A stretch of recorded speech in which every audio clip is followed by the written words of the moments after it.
rebooted this computer. What's going on, y'all? Joe Johnston here from Speaker Scale, and I am with my man Chris Vasami. And yeah, man, let's dive in. Good to see you, brother. How you doing? Good to see you. Good to be here, man. Heck yeah, Always appreciate it. heck yeah, yeah, man. Cool. We're coming up on, I guess eight months or so, 8, 9 months. And Yeah. yeah, I remember when you reached out to me, it was more for the agency side of things, and I think I was like, hey, appreciate the outreach, but you don't need an agent. Just keep doing this, but do this to people that can book you, and you'll be good. Yeah. And here we are, 8, 9 months later. So yeah, man, tell us a little bit about uh, you as a whole, your speaking, your history, what you focus on, and when you came to us about 8, 9 months ago, kind of where you were at with the speaking and what you were looking for assistance with. I'm a motivational speaker and facilitator. I come from a place of a former professional baseball player. I am a performance coach for the last 20 years, and I've been battling cancer for the last 8 years. So being able to take those three parts of my story and bring it together and really give people the courage to dig differently into their life of self-discovery so that they can come out the other side with more resiliency, more joy, and be more fulfilled both personally and professionally is something that I love to do. I love to connect on it, and I love to impact and being able to get out there and share my message. And I remember when I first started speaking, you have this idea of everybody in the room has to leave with something today. And that's just not realistic. It was really more about the one or two people that would come up to me afterwards and say, "Thank you. I didn't want to be here today, but this is what I needed to hear." Or the messages that you get 2, 3, 4 months later from somebody that you didn't even know was paying attention. And so that's what kind of fuels me and drives me is that impact and that connectivity. And when I first came to you, it was really coming from a place of, hey, I need to understand the business side of things. The speaking relatively is the easy part. But now it's understanding the business piece and coming at it from a performance coach's perspective and someone who was a professional athlete. Coaches are really important, and people who know what they're doing and can share that wisdom and that experience is really important. And so for the last 8 months, 9 months, being able to share, my wins and my losses and some of the things that I've been confused on, and to find clarity and to find courage on that side, but also to find encouragement to just, hey man, like this stuff takes time. Keep planting seeds. There's no bad seeds planted at all. And so just being able to develop those systems have been a huge help for me. Whoops, I was muted. Yeah, man, I love that. And you're someone who, again, you're like kind of like I made a post about this recently, but I'd call like that real deal, like coffee shop speaker, right? Like we were just talking about before this. It's like you're making cold calls to people, as you're waiting to pick up your daughters in the parking lot, and Hmm. just any second that you can get in to start to build this up on the side, understanding the long-term process of this and some of the long-term follow-up systems, even putting those in place and how important those are. But you hit the pavement, you're willing to work, and you really just needed that roadmap. So talk to me, I guess, about some of those systems and some of the things that you've been able to implement. I know we talk about, hey, proven systems and processes, they're run by team, human resources, technology, and data. And obviously at this stage, you're starting to build that team up, right? You're starting to build that researcher and have him on board and building the team Hmm. around it. But you're kind of the run that's still working the systems, which is totally fine. You're at that stage in your journey. But tell me, I guess, some of that structure and systems that you got that maybe you didn't have before, because you were still doing some outreach, right? You had gotten some paid gigs before you came to us, but Hmm. what are, I guess, some of the biggest systems or processes or structure that you've been able to implement?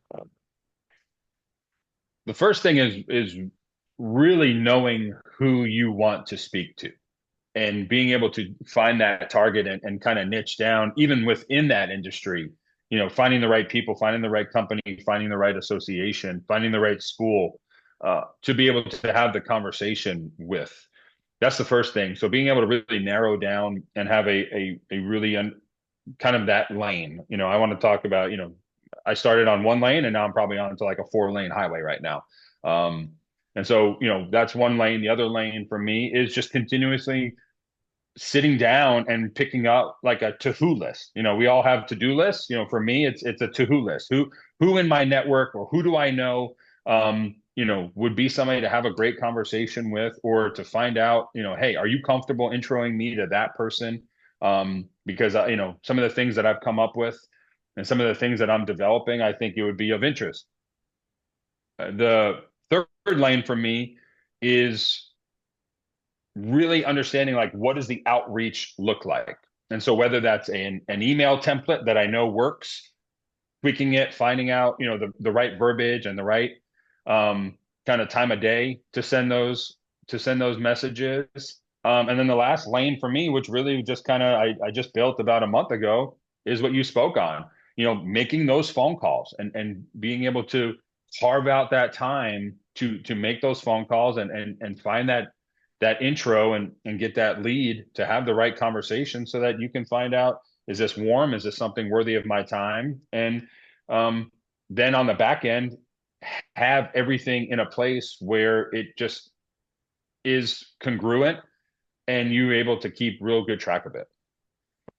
Heck yeah. Yeah, those systems in place that we've kind of talked about and we were talking about before this, how important those systems where it's like you're starting to build up that depository of people that either not right now or yes, Chris, we're interested, but reach out in 2 to 3 months, or maybe, you were working a deal, some are going to fall, some aren't. And so having those long-term follow-ups, those CRMs, the LinkedIn content I know has been big for you and posting on there and building up your brand. But those systems on the back end to manage those kind of long-term follow-up leads and what those are turning into. If you can speak to, Chris, how the performance coaching fits into things too, because I know this is something we've talked about as well, is that you're unique and Mm-hmm. similar to a lot of our clients in that yes, you are a speaker and your goal is to be a full-time speaker, but you also have, the performance coaching side of things, right? Mm-hmm. And so that kind of, I know, fits in. I know you bring in a lot of the principles and work that you do with your performance coaching clients into your keynote work, but then you also have offers where you can work with folks on a 3, 6, 12-month basis. So talk to us a little bit Yeah. about how kind of the performance coaching and the motivational speaker sort of mesh together. They come together in that, so often that, the keynote starts the conversation. And maybe it's people didn't know that it was a conversation that they needed to have. And that's why I always say I give people the courage, because it's so often people come up to me afterwards and be like, man, you just thank you for giving me permission, or thank you for helping me understand this about myself, or thank you for helping me understand my team more, or even just, some guys come up to me, or women come up to me and say, thanks for helping me understand my spouse better.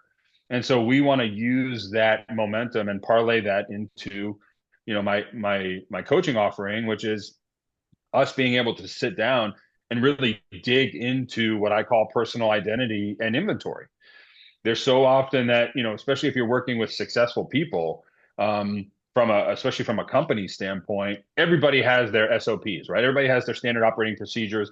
Everybody has their inventory list. Every Monday we're going to have this talk. Every Tuesday we're going to have this. If they're at a huge warehouse and there is real tangible inventory to take, there's people that I know that they know where every single thing is. But if I were to ask them to sit down and answer 3 introspective questions on personal inventory, like, that's when the wall comes up, and that's when I'd rather go back to work. So being able to dive into those aspects and then come out the other side with, frameworks on resiliency, frameworks on shifting perspective, frameworks on mindset, frameworks on being able to go out and choose something hard every single day, spiritually, emotionally, mentally, physically, so that I am finding so much joy in this life, being able to use the adversity actually to my advantage. And then knowing that, when it comes to the responsibilities in my life, that's the stuff I get burnt out on. Yes, for instance, for me, I train baseball and softball players. Yes, cutting that rent check every month, like, that'll burn you out. So it's about understanding what's the balance in your life. What are the things that you're finding joy in your life, so that, when I go to show up to work that day, I'm ready to take on whatever comes my way. Heck yeah, man. I love it. And it's so true what you said is that the keynote starts the conversation. But for someone like yourself, you have the ability to go deeper with folks, right? For the folks who Mm-hmm. we always say all the time, because obviously we work with a lot of coaches and individual consultants who have further offers. It's like the keynote's almost like you're top of funnel where someone comes in, they see you, you're in, a couple hundred people you speak to, and there's going to be folks in that audience that want more Chris and they want to go deeper. And so having that ability to reach out to you and inquire, and then go deeper with you where you can take them kind of on that one-on-one path and really help that individual person sort of transform their life, is huge and allows your impact to go beyond the stage. Obviously, it's a good business play as well, but really allows you to go kind of deeper with those folks that need that. So I love it. Tell us, I guess, as we wrap up, Chris, just a little bit about like where business is at now. I know we're, towards the end of 2025 here. 2025 has been a solid year for you, and this is like your second, I guess, full year of kind of speaking. You had like some paid speaking gigs last year, but second sort of paid year as a paid speaker. Where are Hmm. things at now? How's 2025 wrapping up? And then what's 2026? I know, we've already started to book some stuff for 2026, but what does that stuff Hmm. kind of look like for you at this point? 20, I mean, this year I will actually double from a monetary standpoint. I'll double the money I've made speaking. I had a goal to speak 25 times this year, and I will end up with 33. So really excited about that. And really, for me, it's being able to, I talk about it all the time, the ability to have grace. And grace is the yin to perfection's yang. And so we have this idea in our mind of what perfection is. And grace allows us to zoom out and take a step back and be like, gosh, man, like I know you're not where you want to be, but look how far you've come. And look what's working and look at what's not working. And so being able to cherry pick those things and really put them together and propel you into the next year. So being able to, look ahead and sit there and be like, all right, 2026 is going to be good. And if I can implement this stuff in 2026, well, now 2027 is going to be even better. So really being able to have those reframes from a business perspective and cherry pick what works and really just feel good about letting go of the things that don't work. I mean, I love the quote that says, if you don't look back on some of your original things and without cringing, you're not doing it right. And so there's so many times where I look back at some of my original outreach messages, especially on LinkedIn, and I'm like, yeah, man, of course, I wouldn't answer you either.